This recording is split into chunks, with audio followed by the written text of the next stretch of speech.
warahmatullahi wabarakatuh. Waalaikumsalam warahmatullahi wabarakatuh. Alhamdulillahirabbil alamin. Pertama-tama marilah kita mengucapkan puji dan syukur atas kehadirat Allah Subhanahu wa taala yang mana telah memberikan kesehatan kepada kita semua sehingga kita dapat berkumpul di ruangan ini.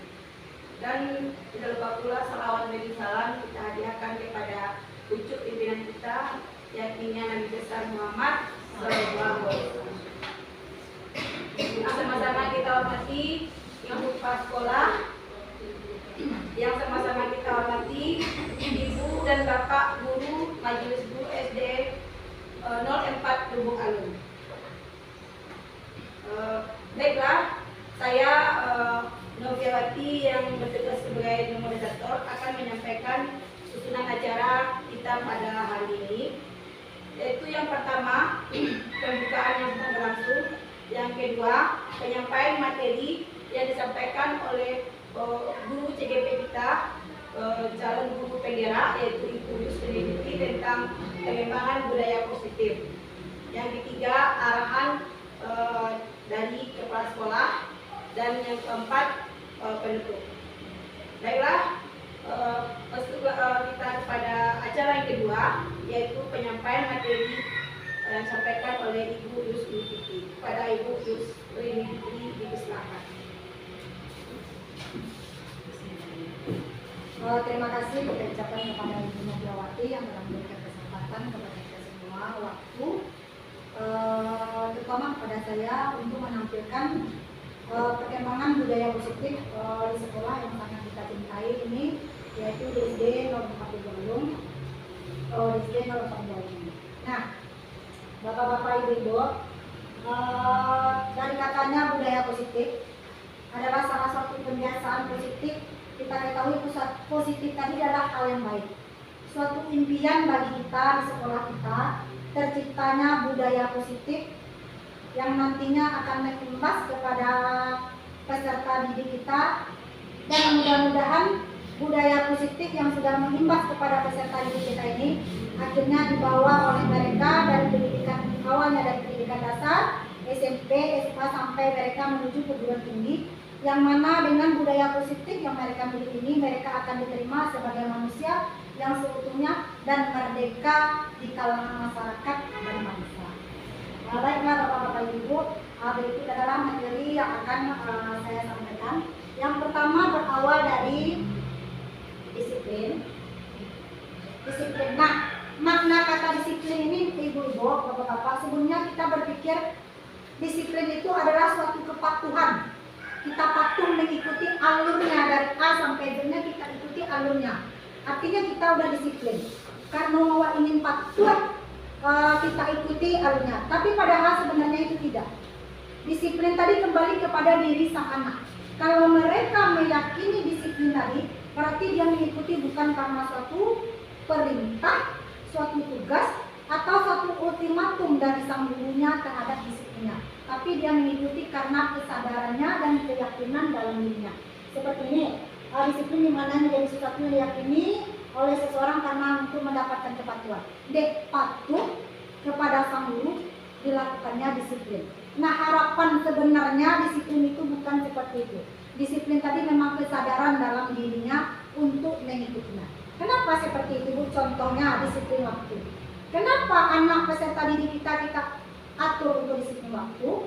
Karena seandainya mereka tidak berdisiplin dalam waktu, berapa rentang kegiatan sekolah yang tertinggal. Karena tertinggalnya, berapa banyak kekurangan yang dia miliki. Nah, kalau seandainya dia sadar, dia yakin disiplin tadi terhadap dirinya sendiri, tidak akan suatu kepatuhan yang dia laksanakan, tapi karena kesadarannya supaya tidak banyak ketinggalan, saya harus disiplin.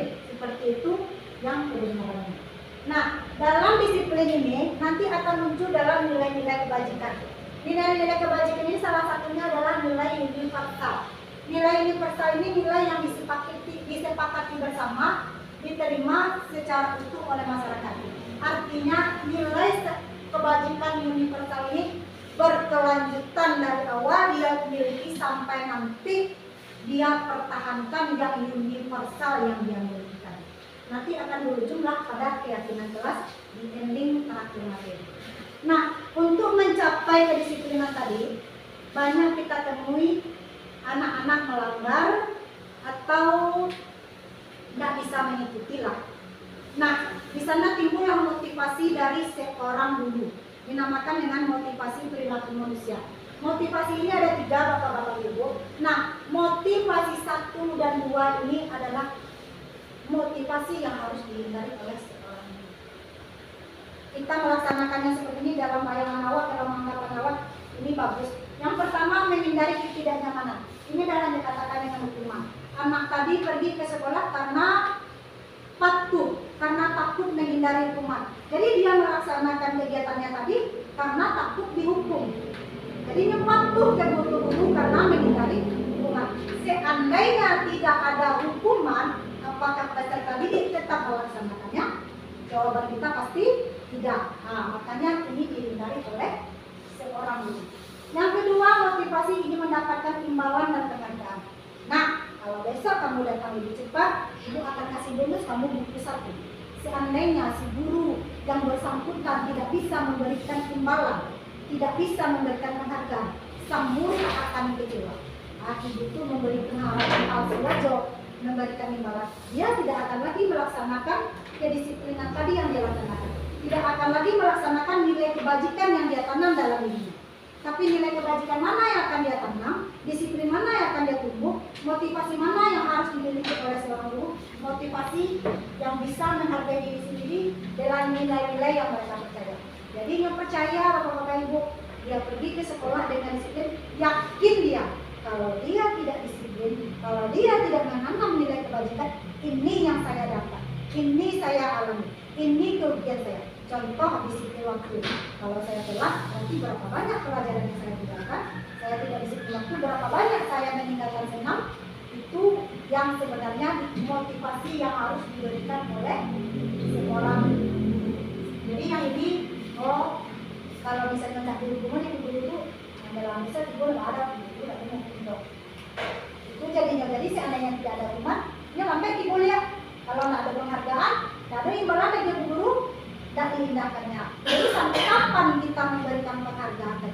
Sampai kapan kita tidak jenuh memberikan hukuman? Nah, motivasi ini nanti tergantung lagi ke dalam 5 kebutuhan manusia. Ini 5 kebutuhan manusia, termasuk 5 kebutuhan peserta hidup. Kebutuhan bertahan hidup kita sama menyatakan semuanya, ada kesehatan, makan, minum, kebutuhan yang mereka setengah. Seandainya mereka tidak terpenuhi dalam ini memang dipenuhi oleh keluarga, akan terjadilah rentetan nilai yang tidak kebajikan tadi.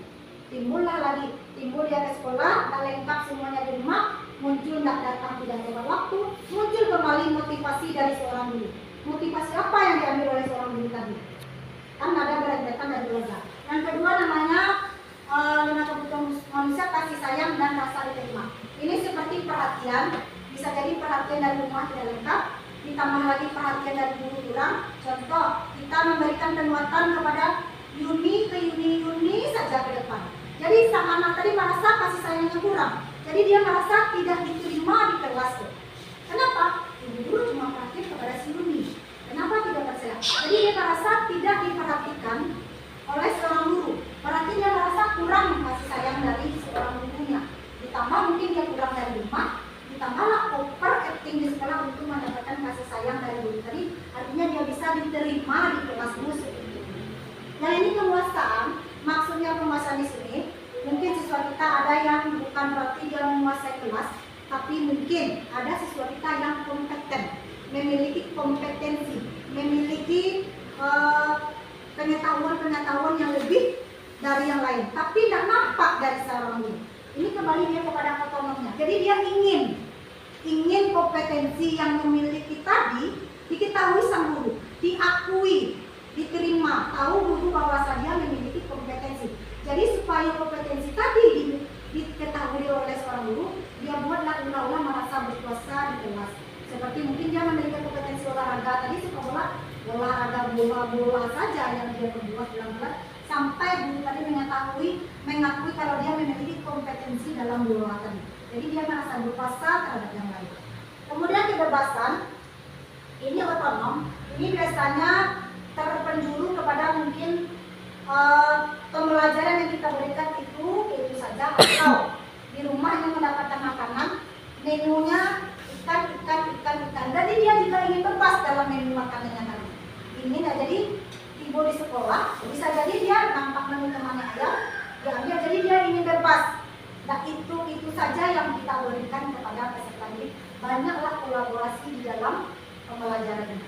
Yang kesenangan ini seperti banyak kita temui, banyak dia main dalam materi tertawa, kemudian mengutamakan mainan. Berarti dia mengutamakan inti permainannya di dalam kelas. Berarti dia ingin kesenangannya saja yang di dalam kelas. Itu nanti menampakkan 5 kebutuhan ini sampai pula dan dari mana peserta itu kita bilang di bagian kebutuhan mana yang pertama. Nah, dalam 5 kebutuhan tadi timbullah tindakan kepada seorang guru yang inilah dikatakan dengan 5 posisi kontrol seorang pendidik.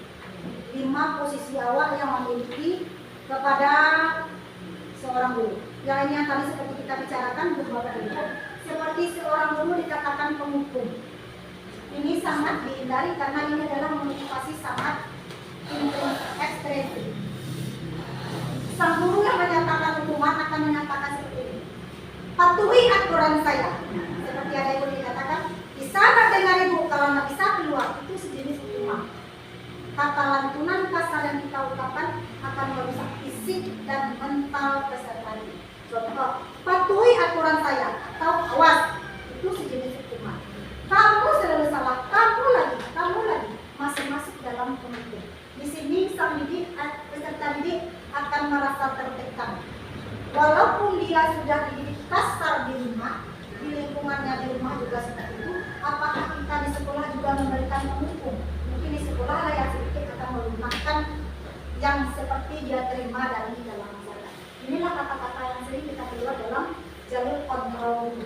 Ini dikatakan motivasi ekstrinsik adalah salah satu posisi kontrol yang harus dihindari oleh sang guru. Ini kata-katanya bahwa patuhi aturan saya, kamu selalu salah, selalu kamu yang memiliki tulah. Yang kedua, membuat merasa bersalah. Nah, di sini guru berkata lembut. Dia merasa lembut, tapi siswa, kalau kita berhadapan dengan siswa yang mentalnya lemah, dia akan langsung down. Deh, kalau awak tadilah modelku ibu dia merasa ini juga tidak baik. Ibu sama kecewa dengan karena kamu dimarahi kepala. Jadi kan kita membuat dia yang merasa bersalah, merasa dirinya bersalah karena perbuatannya. Ini juga dihindari oleh seorang pendidik. Dia menggunakan keyakinan membuat awak nyaman, tapi ini bertahan lama, tidak pendek. Dia akan merasakan dia pernah membuat rasa bersalah dalam tindakannya kepada sang ibu. Ini salah satu contohnya. Ibu sangat kecewa sekali dengan kamu. Berapa kali bapak harus memberitahu kepada kamu? Nah, kok enggak juga mengerti? Jadi kan dia langsung tertindas itu. Tertindasnya tidak dalam kata-kata, tapi berupa perasaan. Kenapa tidak dengan kata-kata? Karena kita menyampaikannya dengan lembut. Nanti dalam 5 posisi kontrolnya ada posisi kontrol yang nanti kita kaitkan dengan lingkungan. Yang ketiga, kita berposisi sebagai teman. Posisi ini memang kita berposisi sebagai teman. Ayolah nak, bisa nak bantu bapak? Oh pintar kan? Ayo bapak cie. Nah seperti itu.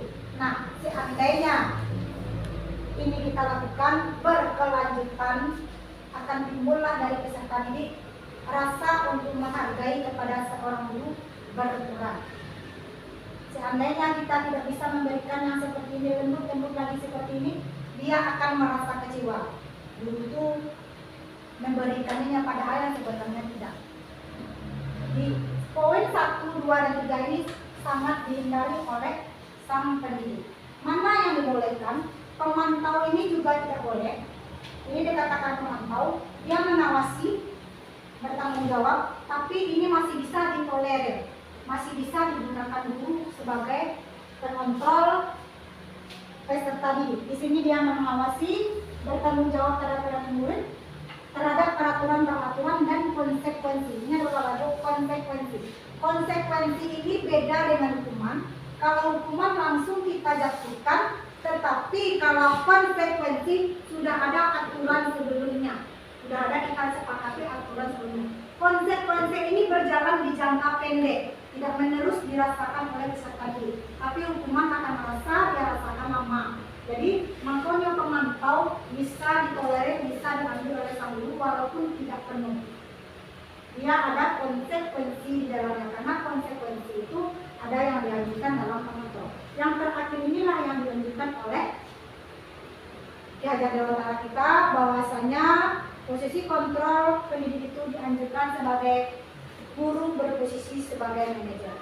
Bahwasanya guru memadukan di situ, dia bersama dengan murid mempertanggungjawabkan perilakunya. Di mana dia mempertanggungjawabkan muridnya? Nanti dalam posisi manajer ini, guru akan menanyakan keyakinan dalam kelas.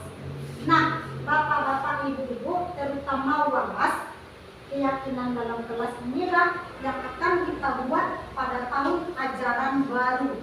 Jadi kita tidak mengutamakan aturan di dalam kelas, tapi keyakinan dalam kelas. Jadi manajer ini memantau, siswanya bertanggung jawab, nantinya siswanya berperilaku, dia kembalikan ke siswa. Nah, kenapa berbuat? Apa kamu sudah lupa dengan keyakinan kelas yang kita buat? Dia menyadari kembali peristiwa di awal semester, bahwasanya dia sudah membentuk keyakinan kelas di dalam kelas. Keyakinan kelas ini dibentuk di awal semester. Keyakinan kelas ini berawal dari peraturan, baru menimbulkan keyakinan kelas. Setelah keyakinan kelas terbentuk, akan muncullah lingkungan positif. Setelah terbentuk lingkungan positif, kelas 1, kelas 2, kelas 3, kelas 4, kelas 5, kelas 6, muncullah budaya positif di kelas, di sekolah kita. Muncullah jadinya keyakinan sekolah SD 04. Jadi walas dianjurkan membentuk keyakinan kelas di awal semester. Bagaimana membentuk keyakinan kelas ini? Sebelum kita membentuk keyakinan kelas tadi, kita tanyakan dulu kepada anak-anak kita. Anak kita kelas 1, apa kelas yang dia impikan dari kelas 1? Seperti apa dia mengimpikan kelasnya? Oh Bu, awal maunya kelasnya itu indah, bersih. Nah, seandainya kamu mengimpikan kelas yang indah dan bersih, apa keyakinan yang awak buat supaya keindahan tadi tercapai? Pasti dia berpikir tepat waktu Bu, selalu memilih sampah Bu. Nah itu kan keyakinan dalam dirinya sendiri. Jadi kita nggak menghukum dia karena membuang sampah, tapi kita tanya lagi, nah sampah yang dibuang tadi apakah bertentangan dengan keyakinan kita? Ya, yakin kamu dengan keyakinan itu bertentangan, dia kembali ke dalam kesadaran di awalnya. Jadi kita nggak memberikan hukuman. Jadi kita kembalikan kepada keyakinan kelas yang sudah dia sepakati. Seperti itu.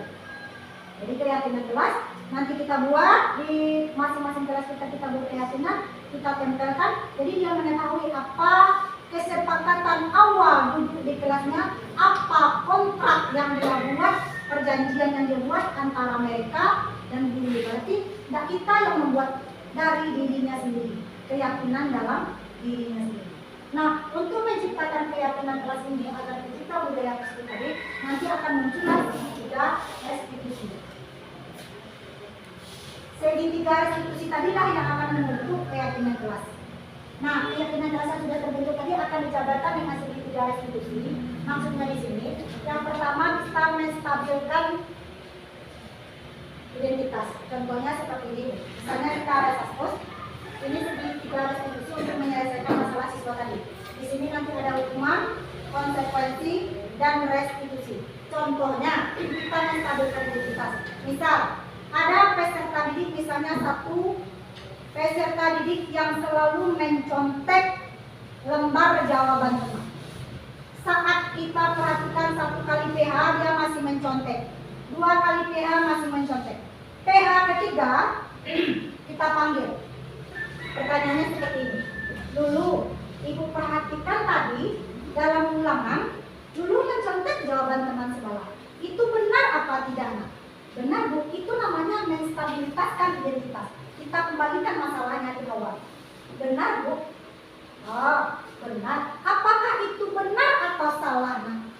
salah, Bu, dia sendiri yang menjawab salah. Kan kita menstabilkan identitas, kita stabilkan masalahnya. Dia sendiri yang menjawab salah.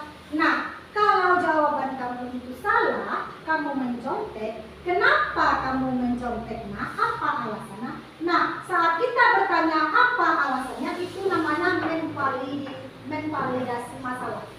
Kita internkan masalah. Kenapa kamu mencontek? Terbukalah pada peserta didik alasan-alasan yang mencontek. Nah, itu namanya validasi masalah pada siswa. Ya coba, karena semalam saya tidak membaca, Bu. Saya main HP, saya menonton TV sehingga saya tidak mengulang pelajaran. Jadi saya mencontek, Bu. Nah, jika kamu semalam tidak membaca buku, kamu menonton HP, menonton televisi sehingga kamu belum membaca, makanya itu salah.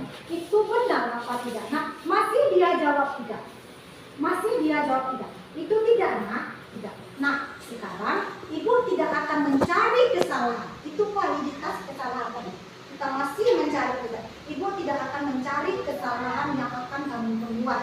Ibu juga pernah melakukan kesalahan. Karena kita bukan makhluk sempurna. Siapa makhluk sempurna? Allah. Nah, tetapi kita cari solusi bagaimana kamu tidak melakukan kesalahan. Jadi sang anak tidak merasa dia sendiri yang membuat bersalah. Sang guru pun pernah melakukan kesalahan. Jadi dia merasa tidak terintimidasi. Nah, apa solusinya, Nak? Kita tanya seperti itu. Atau kita tanya kembali, apa kamu pernah mengingat keyakinan kelas yang kita buat di awal semester, Nak? Pernah, Bu. Ingat kamu apa itu keyakinannya? Kejujuran.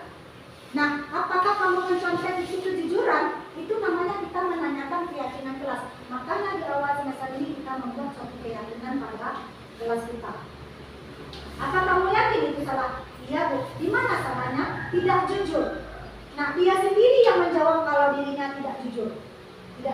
Nah, seandainya itu tidak jujur, supaya kamu tidak besok tidak membuat lagi, apa yang kamu lakukan? Kita kembalikan kepada sang anak. Jadi semuanya kembali kepada sang anak. Kita hanya menuntun alurnya. Nah, kita yang memberikan jawaban, dia sendiri memberikan jawaban, itu nanti kita dapatkan dalam keyakinan kelas yang sudah dia serahkan. Nanti dia akan menjawab apa yang akan dia lakukan. Mungkin dia akan menjawab, saya akan belajar, Bu. Besok selanjutnya membaca buku supaya bisa menjawab jawaban, dan kejujuran akan tertanam pada diri saya. Jadi tertanamlah kejujuran dalam dirinya. Mungkin ini susah kita sampaikan, tetapi alangkah baiknya kita mulai. Mungkin kita sudah memulai sebelumnya, karena seorang guru itu kan memiliki kelembutan dalam mengajar. Tapi juga ada bagian-bagian peserta didik yang tidak bisa ditanamkan seperti itu. Jadi kita berperan sebagai penghukum itu masih dalam tanda kutip. Kapan kita berperan? Mungkin dalam tindakan siswa yang menuju kriminal atau sudah merugikan siswa lain yang terlalu berat. Jadi bukan berarti kita tidak menggunakan, tapi kita dianjurkan posisi kontrol yang dimiliki oleh seorang guru adalah berperan sebagai manajer yang bertindak dalam kelas yang dia pimpin. Kepemimpinannya dalam kelas bertindak dalam segitiga restitusi. Dia menjalankan menstabilitaskan identitas peserta didik di dalam memvalidasi masalah peserta didik dan selalu menanyakan keyakinan kelas yang sudah terbentuk di dalam kelasnya. Sehingga keyakinan kelas tadi akan menuangkan kejujuran yang dia miliki, kedisiplinan yang awalnya sudah bentuk. Jadi dia yakin.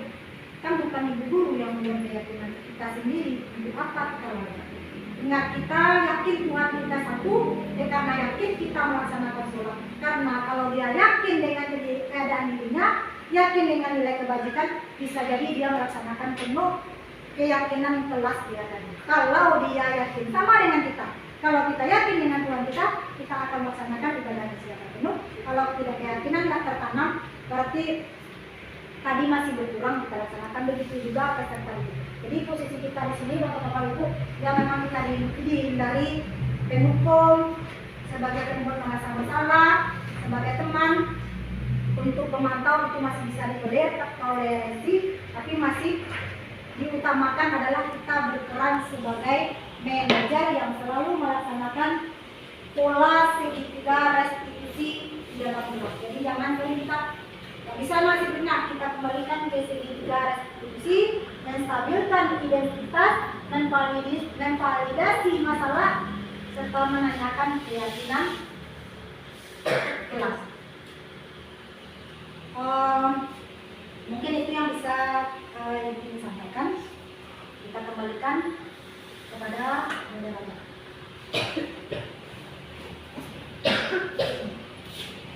Terima kasih kita ucapkan kepada Ibu Sri Vicky sudah menyampaikan materinya. Dan untuk kepada Bapak Ibu semua, kalau ada saran atau beberapa pertanyaan silakan atas materi yang kami sampaikan kepada Ibu Sri Vicky.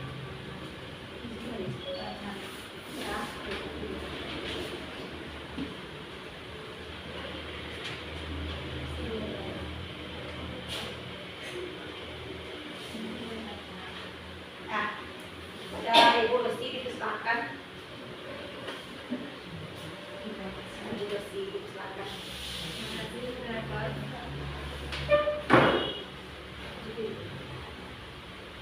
Saya ingin bertanya ke Ibu Rini tentang yang dijelaskan tadi tentang apakah segitiga restitusi bisa dilaksanakan pada anak yang sudah dididik dengan kekerasan di lingkungan rumah. Terima kasih. Terima kasih kita ucapkan kepada Ibu Resi. Bagaimana Ibu Resi langsung dijawab atau ditunggu pertanyaan yang lain?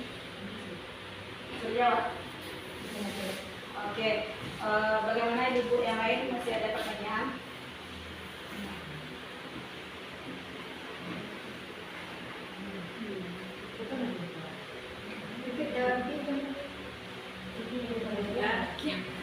Saya kepada Ibu Pipi, silakan. Assalamualaikum warahmatullahi wabarakatuh. Karena saya sekali akan bertanya kepada Ibu Pipi yang telah menyajikan tentang budaya positif pendidikan. Tadi telah dijelaskan tentang budaya positif itu, jadi saya ingin bertanya, di sini kita kan sudah membuat keyakinan kelas dan kita sudah memfasilitasi siswa dan stabilisasi siswa. Seandainya di lokal sudah kita lakukan semua itu, tapi anak itu masih tetap kelakuannya belum berubah. Apa yang harus kita lakukan? Hanya itu Bu Pipi. Nah, baik, untuk selanjutnya Bapak Ibu kalau ada pertanyaan.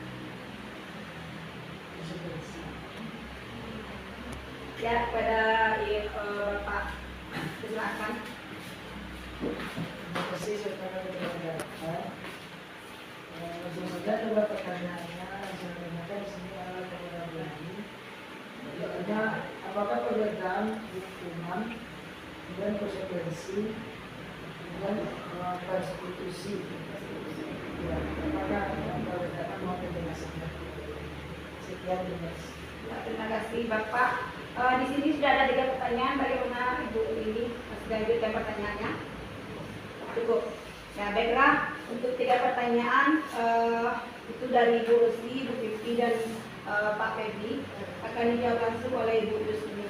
Kepada Ibu Rusli, silakan. Ya, terima kasih. Nah, untuk pertanyaan Ibu Rosi, pertanyaannya bagaimana kita mencatatkan segitiga restitusi kepada anak didik yang sudah dikasar dalam lingkungan rumah, dalam lingkungan rumahnya.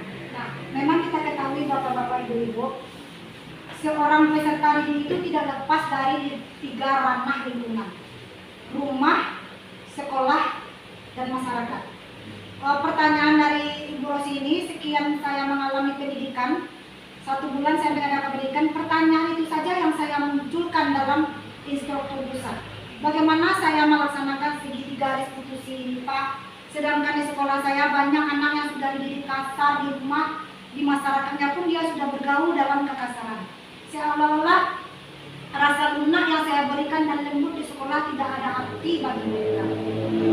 Jawabannya masih sama, Bapak-bapak, Ibu. peran kita seorang guru menuntun. Kita tuntun dengan seperti ini. Yang penting kita jangan sampai memberikan kekerasan kepada sang anak. Dia sudah mendapatkan kekerasan di rumah dan masyarakat, apakah sekolah juga akan memberikan kekerasan? Kita kembalikan kepada nawai kita, Bapak-Bapak Ibu. Memang anak kita sudah dididik di rumah dengan kasar, melewati batasnya. Apakah kita juga akan memberikan seperti itu? Mungkin kelimutan di sekolah kabilah yang akan kita berikan. Walaupun dia tidak mendapatkan di rumah, di masyarakat, secuil yang kita dapatkan mudah-mudahan bermakna yang secuil tadi bagi peserta didik kita. Itu artinya. Dan ditambah lagi dengan kita akan berusaha, tentunya kita tidak lepas dari doa. Yang kedua, pertanyaan dari Bu Titi, kita sudah melaksanakan segitiga restitusi, menstabilitaskan identitas siswa, memvalidasi masalah, serta melaksanakan keyakinan. Sudah kita laksanakan kepada mereka. Satu kali dia berbuat kesalahan, kita selesaikan dengan segitiga restitusi. Lancar. Kedua lancar, tapi hasilnya tidak baik. Bagaimana solusinya? Nah, disinilah peran kita lagi. Segitiga restitusi rupanya tidak berampuh, tidak terjalan kepada peserta didik. Nah, kalau biasanya kita melaksanakan pemanggilan orang tua, 1 kali PPR, 2 kali PPR, 3 kali 4 kali PPR. Disinilah peran lagi hubungan orang tua dan sang guru. Kita tanamkan lagi kepada sang orang tua tadi segitiga restitusi. Nah, jawaban dari orang tua kita pemetaan namanya Ibu itu. Apa itu pemetaan? Apakah 5 kebutuhan dasar peserta didik tadi di rumah terpenuhi? Acuan anak peserta didik kita bermasalah di sekolah dipacu oleh 5 kebutuhan dasar tadi. Kebutuhan pokok mungkin kasih sayang dari orang tua, di rumah tidak bebas, selalu dikekang oleh orang tua, kesenangannya tidak tercukupi. Di sanalah kita pemetaan dengan orang tua tadi. Jadi kita memanggil orang tua bukan berarti kita panggil kalau bisa Bu, dia seperti ini, dia seperti ini. Kita kembali ke amati, kalau kita kembali ke akar awalnya. Apakah 5 kebutuhan ini terpenuhi? Atau orang tua sibuk sehingga kasih sayang kurang. Karena kurang kasih sayang, dia butuh kasih sayang, overacting di sekolah sehingga yang lain melanggar. Kita jalankan keyakinan keras, segitiga restitusi, dan lanjutkan apa 5 kebutuhannya tadi tidak tercukupi. Jadi kita kembali ke orang tuanya, apakah 5 kebutuhan tadi tercukupi? Mungkin pagi tidak sarapan, sampai di sekolah pukul 8, Bu, permisi, 1 jam lagi, Bu, permisi, kenapa? Kebutuhan pokok tidak terpenuhi. Atau ada kita mengalami kan Bapak Ibu mengambil uang teman, itu karena kebutuhan pokok utama tidak terpenuhi di rumah. Uang jajan cuma 2.000, tidak penuh untuk perut, minta uang si Adil, minta uang siapa. Jadi si Adil mengadu, kita lanjutkan dengan segitiga restitusi.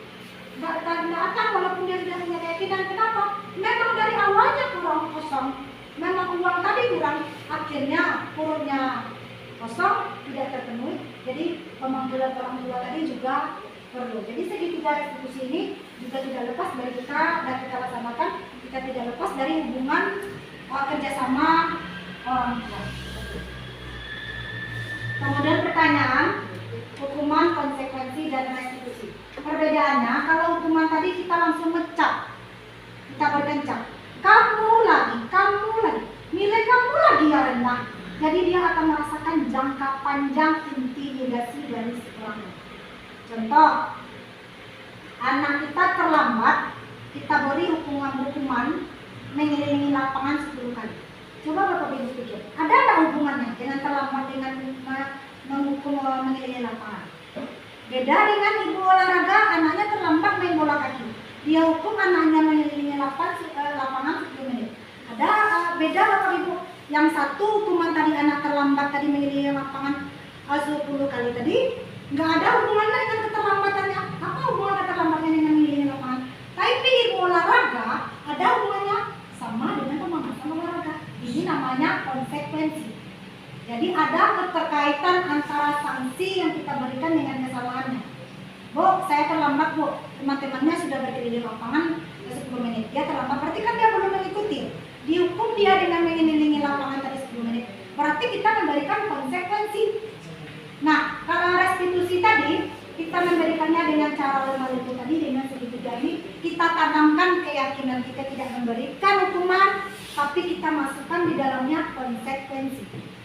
Kita jabarkan dia konsekuensi tadi. Contohnya tadi dia terlambat olahraga, kita suruh 10 menit. Berarti nanti keyakinannya apa rugi nak kalau seandainya kamu besok terlambat lagi? Ya Bu, kan dia mengelilingi lapangan kan terpisah dari teman lain. Jadi teman lain udah sampai main servis voli, dia belum mulai kan? Nah, jadi itu. Jadi kembali ke keyakinan jelas dan konsekuensi. Jadi hukuman itu tidak ada kesepakatannya di awal. Konsekuensi itu bisa jadi ada kesepakatan antara guru dan murid, dan hukuman sanksi yang diberikan ada keterkaitan antara pelanggaran yang dia lakukan dengan sanksi yang diberikan. Seperti itu. Restitusi kita selalu melaksanakan penyelesaian masalahnya tadi dengan kontrol manajer melibatkan 3 segitiga ini. Stabilitas identitas, validasi masalahnya, dan menanyakan keyakinan. Intinya keyakinan ini, Bapak Ibu, keyakinan dalam dirinya sendiri. Mungkin kalau dia yakin seperti ini, kalau yakin tidak terlambat, nah ketinggalan pelajaran. Jadinya dapat. Kalau yakin belajar, akhirnya tidak mencetak, kembali ke keyakinan. Makanya di awal semester umumnya guru dibuat kesepakatan kelas, kontrak belajar antar kelas. Kontrak belajar di dalam kelasnya dia sepakati. Jadi kalau dia melanggar kesepakatan yang dia buat, keyakinan yang dia buat, bukan dari guru tapi dari dirinya sendiri. Nah, ada yang lain Bapak-bapak Ibu?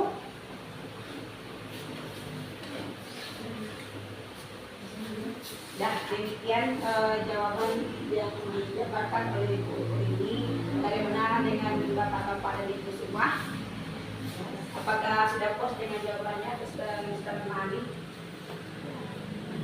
Ya, dengan berakhirnya penjelasan dari Ibu ini tadi, maka kita masuk ke penjelasan selanjutnya. Mudah-mudahan ya, dengan adanya penjabaran materi tadi, mudah-mudahan budaya positif terlaksana di sekolah kita. Dan selanjutnya acara berikut yaitu arahan atau masukan yang disampaikan oleh Ibu Kepala Sekolah kepada Ibu dipersilakan.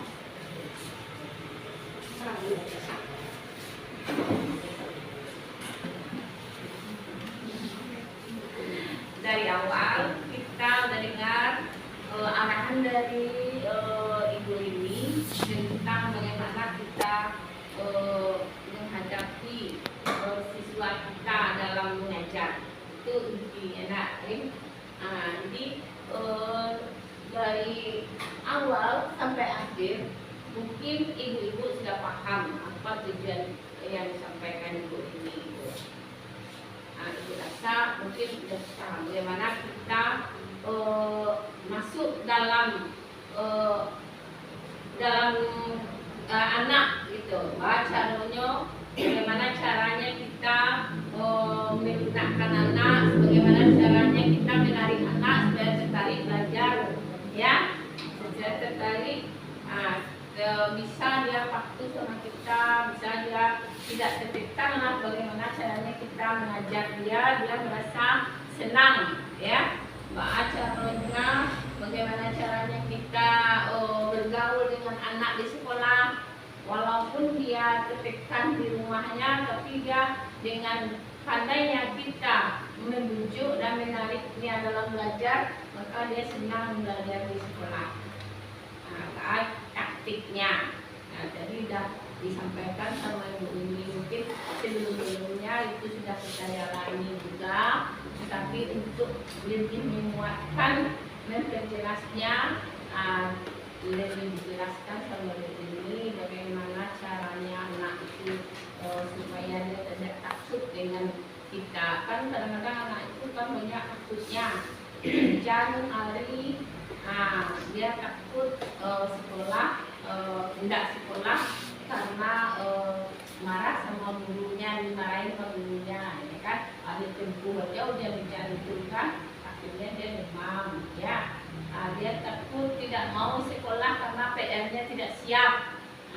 Jadi untuk itu kita boleh juga seandainya murid kita itu tidak siap PR-nya, kita tanya dulu apa alasannya.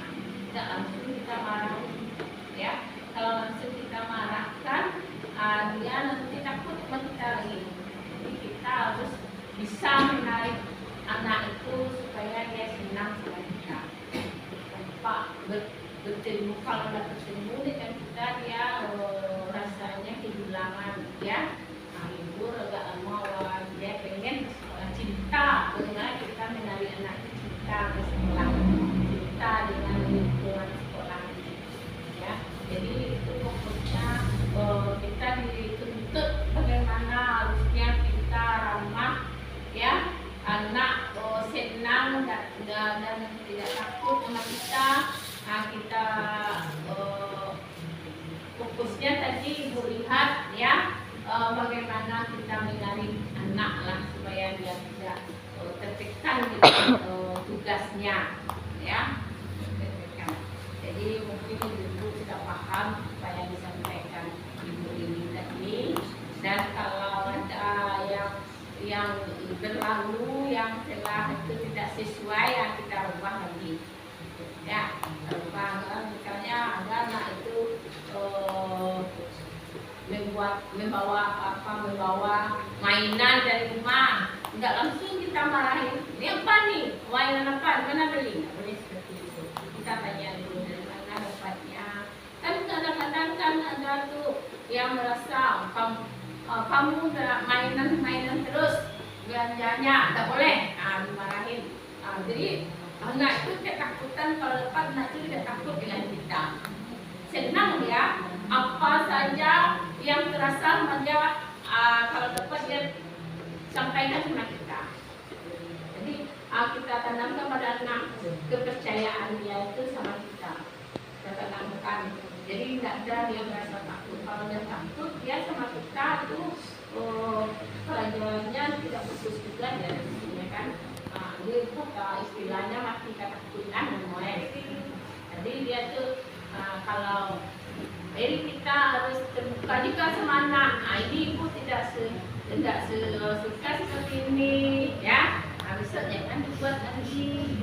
Jadi itulah bagaimana taktiknya kita berubah sikap anak supaya dia percaya sama kita, dan dia juga percaya pada dirinya, ya. Dia yakin juga kepada dirinya. Jadi itu yang kita tanamkan kepada anak, keyakinannya, ya, kepercayaannya. Itu ibu itu yang bisa ibu berbuat, ya. Kalau ada yang bertanya lagi yang lain tentang budaya ini, ya, boleh tanya sama ibu ini. Bisa itu yang bisa ibu jelas sedikit juga. Ya, terima kasih kita ucapkan pada kepala sekolah tentang arahan dan sarannya. Mudah-mudahan kita mampu dapat melaksanakan dan menerapkan budaya positif di sekolah kita.